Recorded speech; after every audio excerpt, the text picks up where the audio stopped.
Welcome to the Deep Dive. Today we're tackling something, well, truly revolutionary, I think. It's this immense power we each seem to hold inside us to heal and transform. Right. Forget the idea of the placebo as just some sugar pill that sometimes works by tricking us. Exactly. We're talking about something much deeper, an intrinsic capacity for self-healing. It's baked right into us. Like Bernie Siegel said, that potential is just built in. And Mona Lisa Schultz calls it a complete game changer, Yeah. using our minds to mend our bodies. Yeah, and Greg Braden frames it as us in action, not some fluke. It points towards incredible possibilities for healing, for well-being, maybe even longer life. So the really radical idea we're digging into today is you are the placebo. It is fascinating, isn't it? How it just flips the script on how we usually think about health. Totally. Instead of always looking outside for the cure. Yeah, it shines a light on the resources we have right here, inside. This idea that you are the placebo, it really challenges conventional medicine and, frankly, our own sense of limitation. Absolutely. And to really get our heads around this, we're diving deep into the work of Dr. Joe Dispenza, especially his book, which is actually called You Are the Placebo. Right, and Dispenza, he's not just talking philosophy here. He's a speaker, an author, but also a researcher. That research background is key, I think. Definitely. It means he's trying to get at the science behind it all, not just stories, but the actual mechanisms. How can our thoughts, our beliefs, create such big changes in our bodies? And his own story, how he got into this, it's pretty intense. Yeah. Back in 1986, he had what he calls his wake-up call. During a triathlon, of all things, he got hit by an SUV. Oh, wow. Seriously? Yeah, and the diagnosis was grim: crushed vertebra, bone fragments near his spinal cord. The doctors strongly recommended major surgery, Harrington rods, grafts. The kind of surgery that often means chronic pain, limited movement, even if it works. Exactly. And they told him, without the surgery, he was looking at near-certain paralysis. Gosh, that's a terrifying choice to face. The standard medical path is invasive, uncertain outcomes. Right. But he made this incredibly bold decision. Against all the medical advice, he left the hospital. Seth? Yeah, convinced somehow that he could heal himself with his mind. That takes some serious conviction. Or maybe desperation? Maybe both. For months, he dedicated himself just to focusing internally, rebuilding his spine and his mind, visualizing it healing vertebra by vertebra, constant concentration. Trying to stay present, I imagine, not letting the fear take over. Precisely. He talks about the battle, constantly redirecting his thoughts away from the what-ifs, away from the pain, the prognosis. That mental discipline must have been immense. Unbelievable. And he found he had to shift his focus, not just visualize, but feel. Feel joy, inspiration, gratitude. He'd vividly imagine simple things like warm water in the shower, sand on his feet. So bringing in the emotion, making it feel real now. Yes, like it was already happening. That emotional component seemed crucial. Feeling the outcome, not just thinking about it. That probably sends a much stronger signal to the body, doesn't it, than just, intellectual visualization. It seems so. And his recovery, which was successful, by the way. He healed himself without the surgery. He did. And that became the catalyst. He started digging deeper, interviewing others who had had these seemingly miraculous recoveries. Trying to find the common thread. Exactly. Which led him back to academia. He dove into neuroscience, neuroplasticity. The brain changing itself. Right. And epigenetics, how our behavior can change gene expression, and psychoneuroimmunology. The mind-body immune system link. Wow. All to understand the science behind it. Bridging personal stories with scientific principles. Okay, so that sets the stage. His own experience fueled this whole inquiry. Which brings us right to the core of it. The power of belief and expectation. Dispenza shares some really striking examples, sometimes, honestly, quite unsettling ones. Like what? Well, there's the case of Sam Lond, diagnosed with advanced esophageal cancer, spread to the liver. Everyone believed he was dying. He believed it. And he did die. But the autopsy, it showed the cancer was minimal. Hardly any in the liver, certainly not enough to kill him. The liver scan had been wrong. Wait, so he died because everyone, including him, thought he was dying. It certainly raises that question, doesn't it? The power of that shared belief, that expectation of a negative outcome. Maybe it had a tangible, devastating effect. That's deeply unsettling. The power of a diagnosis itself. It really is. Then there's Fred Mason, young guy in a trial for an antidepressant, gets upset, takes all 29 of his pills, placebo pills, mind you. Oh no, but they were placebos. Sugar pills. Yep, but he thought he'd overdosed. Rushed to hospital, pale, sweating, blood pressure crashing, pulse racing, convinced he was going to die. And his body reacted as if it was a real overdose. Completely. Severe physiological effects from sugar pills, Mm. because he believed they were lethal.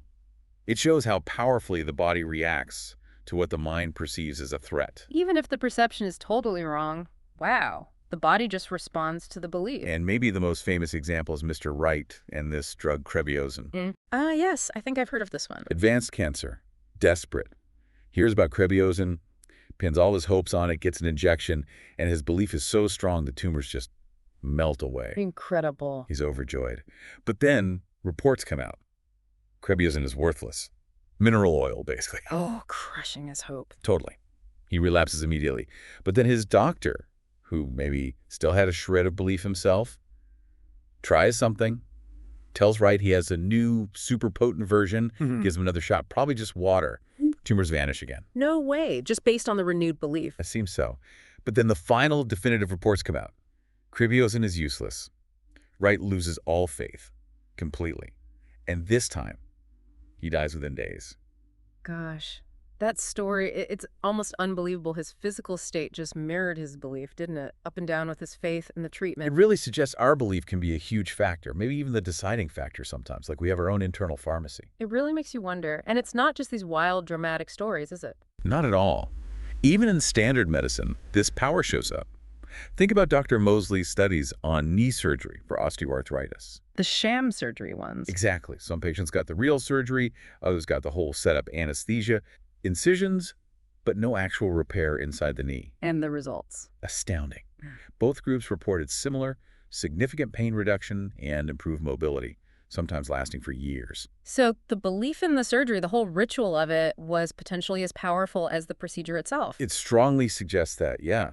The trust, the environment, the expectation, it plays a huge role. Makes you question how much of the benefit in any treatment might be placebo. Mosley's work really shook things up. It highlights how much the context of care matters. Definitely. And this link, it's not just about specific treatments. It seems to extend to our general outlook on life, our attitude. You mean like optimism versus pessimism? Precisely. Mm-hmm. Lots of research now connects attitude to health and longevity. Studies from the Mayo Clinic, from Yale. They show optimists generally have better physical and mental health. Less pain, more energy, that kind of thing. Yes, and they tend to live longer. That Yale study was amazing. A positive attitude towards aging added over 7 years to lifespan. More impact than lowering blood pressure or cholesterol. 7 years. Just from attitude. That's incredible. It suggests that focusing on the positive, having an optimistic outlook, isn't just nice, it has real long-term physiological benefits. Like it creates a more resilient internal environment, maybe. Seems like it. And the connection to heart health is really strong, too. Oh, yeah. Duke University Medical College of Georgia studies linking positive emotions to better outcomes for heart patients. And conversely, hostility linked to increased risk of heart disease. So emotions directly impacting the heart. And a Johns Hopkins study even suggested a positive outlook might be the best protection against heart disease for people with a family history. Better than diet, potentially. Better than diet. Wow. So it's not just avoiding the bad feelings, but actively cultivating the good ones. It looks that way. Those positive emotions seem to have a protective effect, especially on the cardiovascular system. It just deepens this whole mind-body connection picture. It really makes you think about the sheer power simmering away in our minds. Sometimes it seems almost supernatural, the capabilities. Consider the Appalachian snake-handling rituals. Right, where they handle venomous snakes. And sometimes even drink strychnine, the deadly poison. Yeah. And they appear unharmed. How is that even possible? The explanation seems to be their intense religious belief. It somehow alters their physiological state so profoundly that they resist things that should be lethal. So their faith creates a kind of biological shield. That's mind-bending. It really challenges our ideas about normal physiological limits, doesn't it? It absolutely does. It pushes the boundaries of what we think belief can do. And then there are those even stranger stories, like Vander's, apparently hexed to death by one sorcerer. X to death. And then supposedly brought back to life by a counter-ritual from another sorcerer. Okay, now we're really out there. Hard to explain that scientifically. Exactly. We might not have a neat scientific box for it, but these stories, even if anecdotal or hard to verify, they really make you question the raw power of belief and suggestion over life and death itself. They serve as reminders, maybe, of how potent belief systems and social expectation can be, even in ways we don't fully grasp yet. And this isn't new thinking, of Mm. course. This idea, belief influencing health, it goes way back. Faith healing, things like that. Yeah, faith healing in different cultures, the royal touch in Europe where kings were thought to cure illness just by touching people. Because people believe they had divine power. Right. The belief, the expectation, fueled by religious or royal authority, it seemed to activate something within the person being treated. It shows this long-standing intuition, doesn't it? That there's more to healing than just the physical. Then you get figures like Franz Anton Mesmer in the 18th century. Ah, animal magnetism. Exactly. His theory about invisible magnetic fluids being imbalanced. Well, the theory wasn't right. But he was trying to find a more medical explanation, not purely spiritual, for these phenomena. A step towards looking for non-physical influences on physical health, even if his model was off. It kind of foreshadowed ideas about energy, maybe? And the understanding of hypnosis evolved too. First, people like Charcot thought it was linked to hysteria, some kind of pathology. Right, a sign something was wrong with the person. But then Bernheim realized, no, it's about universal suggestibility. Everyone is suggestible to some degree. Ah, so it's a normal human trait, not an illness. Yes. And that it could be used as a therapeutic tool. That was a huge shift, recognizing suggestion as fundamental, not pathological. That really paved the way for hypnosis becoming a legitimate therapy, didn't it? It did. Now, we've talked a lot about the positive side, the placebo, but there's the flip side. The nocebo effect. Exactly. Where negative expectations lead to negative outcomes, like those hexes or voodoo curses we mentioned. The belief that you're cursed can actually make you sick. Or worse. It's a stark reminder that the mind's power cuts both ways. Negative beliefs can trigger stress responses, physiological decline, just as positive ones can trigger healing. So our expectations of getting sick can actually contribute to getting sick. It seems so. Walter Bradford Cannon studied this back in the 40s, voodoo death, he called it. Voodoo death. He saw people who profoundly believed they were cursed, often combined with being shunned by their community. They could actually die, a physiological shutdown, even with no physical cause. Wow. So the belief plus the social isolation, the hopelessness, it becomes legal. Cannon's work really highlighted that. The power of the individual belief amplified by the social context, Yeah. feeling condemned and alone. That's a powerful combination. It shows how deep these psychosocial factors run. And it's not always life or death. Think about that poison ivy experiment with kids. Oh, yeah. Tell me about that one. Kids known to be allergic to poison ivy. They touch a harmless leaf, but they're told it's poison ivy. And they react. Yep, develop the classic rash. Then they touch actual poison ivy, but they're told it's harmless. And the reaction is less or gone. Significantly less, or even absent. It was huge for psychoneuroimmunology, showing how the mind's expectation directly talks to the immune system. That's amazing. The expectation overrides the physical trigger. Learned associations reprogramming the body. Which leads right into Pavlovian conditioning, right? The dogs in the bill. Exactly. Repeated associations link stimuli to responses automatically. Over time, the body learns these patterns so well, it reacts subconsciously. The body effectively becomes the mind in those reactions. These conditioned responses get locked in, operating below our conscious awareness. And think about mental health. Irving Kirsch's work on antidepressants is fascinating. What did he find? Looking at loads of studies, he found placebos are often incredibly effective for depression, especially mild to moderate cases. Sometimes accounted for like 80% of the improvement. 80% from a placebo. Yeah. It was only in severe depression that the drugs consistently did better.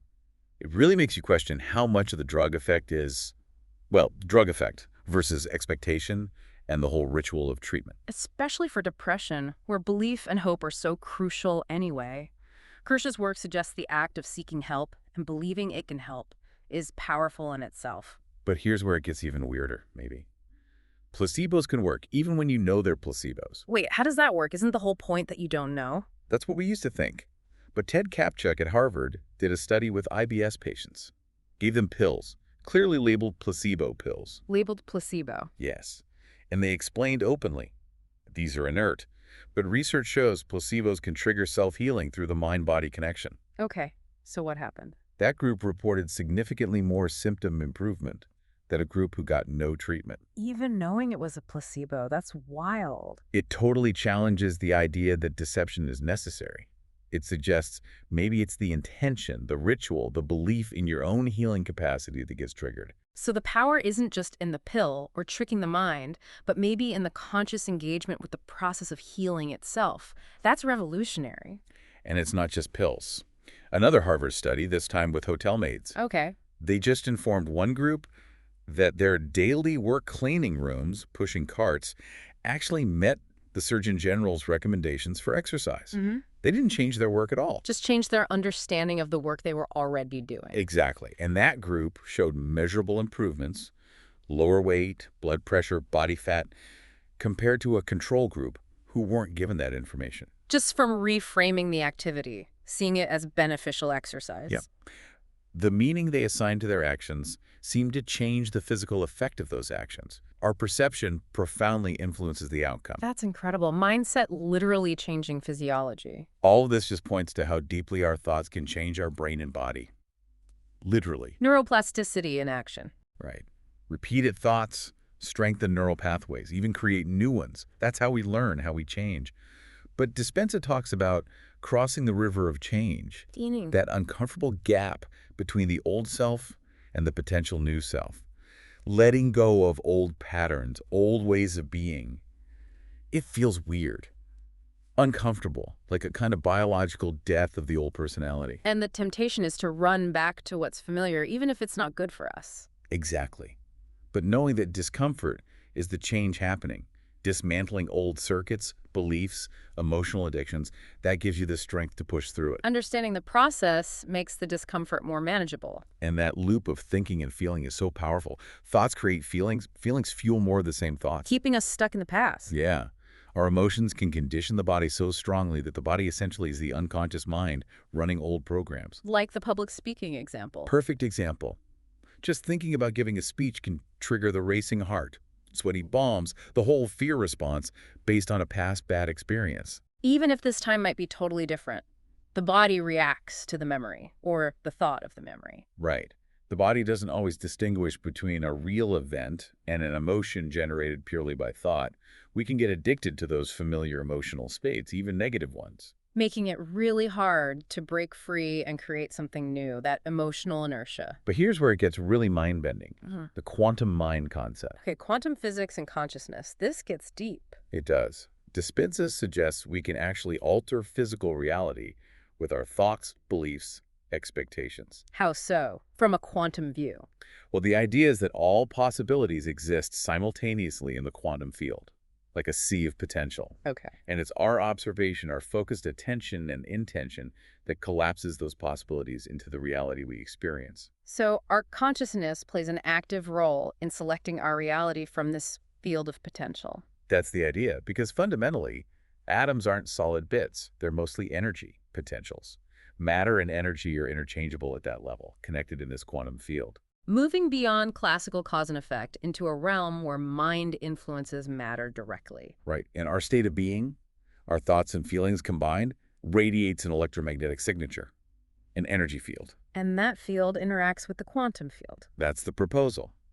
Influencing reality around us. And even within us, cells seem to communicate quantumly, instantaneously, faster than chemical signals. Wow. Instant communication within the body. And the coherence of our energy field is vital. Think of it like musicians playing together. In sync versus chaotic noise. Exactly. High coherence, harmony that's health, vitality, low coherence, discord that's linked to disease, breakdown, like drummers all playing different beats. Makes sense. An aligned system works better. And underneath it all, there's this universal intelligence, this innate wisdom running the show physiologically without our conscious input. The body knows how to heal, how to function, if we can get out of its way, maybe, or provide the right signals. Perhaps. And Dispenza shares stories of people who seemingly did just that, real transformations. There's Lori. Healed herself from a serious bone disease, polyostotic fibrous dysplasia, that usually gets worse.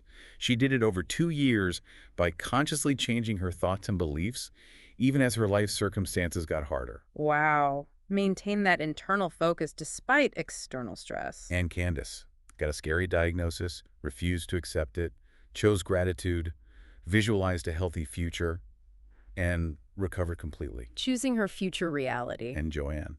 overcame a debilitating condition by tackling her underlying emotional patterns, really going inward during workshop. Addressing the root emotional causes, these are powerful accounts. They really are. People healing themselves, becoming their own placebo, without external drugs or surgery. But is there any objective evidence for what's happening inside them? That's where the brain scans come in.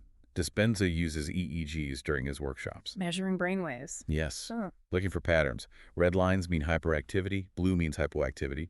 They calculate Z-scores to see how much someone deviates from the norm. They're looking for changes, increased coherence. And they find them. Oh yeah. Michelle, with Parkinson's symptoms, showed big improvements in her scans over 5 months of meditating. John, spinal cord injury, showed recovery in motor control, cognitive function after a workshop, and practice. Measurable neurological changes linked to the practice. Kathy's scans showed way more coherence and balance after just one workshop. She reported feeling more joy, clarity. Bonnie had this profound mystical experience during meditation. Her severe menstrual bleeding and pain stopped immediately. Immediately. Brain scans of others, like Genevieve and Maria, showed incredible energy surges, near ecstatic states, sometimes described as kundalini experiences, during meditation. So the subjective experiences are reflected in objective brain activity changes. That's compelling. It really adds weight, doesn't it? It Yeah. shows these aren't just feelings. Something measurable is shifting in the brain. And meditation seems to be the key practice here. It's central. Meditation helps shift brain waves from the active beta state of everyday thinking. Down into alpha. Ah. Relaxation, focus. And even theta, which is linked to the subconscious deep awareness. That's where you can access and start reprogramming those deep-seated beliefs and patterns. Getting past the analytical mind to the operating system beneath. Exactly. The trick is staying present, noticing distractions, thoughts, body sensations, but not getting caught up in them. Just gently returning your focus. Easier said than done sometimes. Oh, for sure. And understanding how stress messes with the brain helps too. Chronic stress creates incoherence, breaks down communication within the brain and between brain and body. Makes it harder to heal or change. Right. Techniques like open focus meditation help shift into alpha, creating that inner access point for change. It's about moving beyond the known, the familiar pattern. Into the unknown, where possibilities lie. Precisely. Focusing only on what you know keeps you recreating the same reality. The unknown holds infinite potential. Sophia even reported seeing without eyes in deep meditation, accessing information beyond the senses. Tapping into something larger. Maybe even collective consciousness. The power of groups focusing together. Meditation seems to be the doorway to influencing our internal state, our brain waves, and tapping into these deeper potentials. A practical tool for self-regulation and transformation. So how do we actually do this? Make our minds matter in our own lives? Where do we start? It starts simply, but it's powerful. First, identify something specific. A belief, a perception that's holding you back, that you genuinely want to change. Okay, get clear on the target. Then, make a firm decision. Really firm. With powerful intention. Strong enough to interrupt the old hardwiring, the old emotional habits. Not just wishful thinking, but a real commitment. Exactly. Then, emotionally embrace the future you want. Don't just think about it, feel it. Feel the joy, the gratitude, the freedom of that new reality now. That emotional signal again, talking to the body, the genes. Yes. Remember, your energy effects matter. Change your energy, your thoughts and feelings, and you start changing your body, your life. So live from that future state internally. Yes. Envision how you'll be, how you'll feel, what choices you'll make from that new state of being. You have to, as Dispenza says, kind of fall in love with your future. Nurture it with your attention. Let the internal experience become so real it starts to manifest externally. That's the essence of it. Taking conscious control of your thoughts and emotions to design your own reality. Becoming the architect of your own well-being. Active participation. So, wrapping up this deep dive, the main takeaway is pretty staggering, isn't it? It really is. That we have this incredible, often completely ignored capacity for self-healing and transformation right inside us. And the placebo effect isn't just about fooling ourselves with sugar pills. It's about our internal state, our beliefs, our expectations. That's the real power. It fundamentally shifts the focus from external cures to internal resources. We really hope everyone listening considers what this means for their own life, their own health journey. Yeah, the implications are potentially huge for everyone. And maybe a final thought to leave you with. If you really are the placebo, if that power resides within you, Then what reality are you going to choose to create? exactly. What unknown possibility will you decide to make known in your own life, starting now? It's an empowering question. It is. We definitely encourage exploring Joe Dispenza's work further and just the growing research on this amazing mind-body connection. Thanks for joining us on The Deep Dive.